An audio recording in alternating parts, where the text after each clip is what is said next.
અમેરિકાના Los Angeles ખાતે કોબી બ્રાયન્ટની પ્રતિમાનું કરાયું અનાવરણ. નિમંત્રણ ન મળતા પ્રશંસકો થયા નારાજ. લોસ એન્જલસ સ્ટેડિયમ ખાતે પ્રવેશ ન મળતા પ્રશંસકોમાં રોષ. ફ્રાન્સમાં માચીસની સળીઓના ઉપયોગથી બનાવાયો એફિલ ટાવર. ફ્રાન્સના 47 વર્ષ રિચર્ડે રચ્યો વિશ્વ રેકોર્ડ. માચીસની સળીનો ઉપયોગ કરીને ઊભું કરાયું એફિલ ટાવરનું મોડલ. WDRએ ખેડૂતોના ઓછા દરે લોન આપવા પંજાબ અને સિંધ સાથે કર્યો કરાર. આ કરારથી ખેડૂતોને ઓછા વ્યાજે લોન પ્રાપ્ત કરવાની મળશે સુવિધા.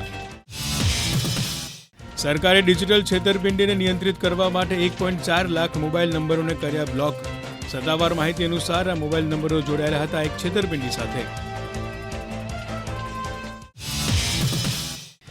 રિઝર્વ બેંક ઓફ ઇન્ડિયા અનુસાર સોમવારથી 5 દિવસ માટે ખુલશે ગવર્મેન્ટ ગોલ્ડ બોન્ડ. અગાઉ 18 ડિસેમ્બરે ખુલી હતી સોવરિન ગોલ્ડ બોન્ડ સિરીઝ. 3 અને 22 ડિસેમ્બર 2023 થઈ હતી બંધ.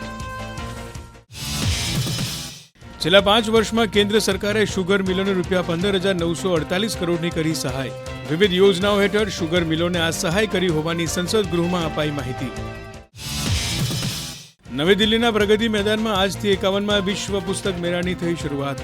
18 ફેબ્રુઆરી સુધી ચાલનારા આ પુસ્તક મેળામાં દેશ વિદેશના 1800થી વધુ પ્રકાશકો લેશે ભાગ. અતિથિ દેશ તરીકે આ વર્ષે સાઉદી અરેબિયાની પસંદગી.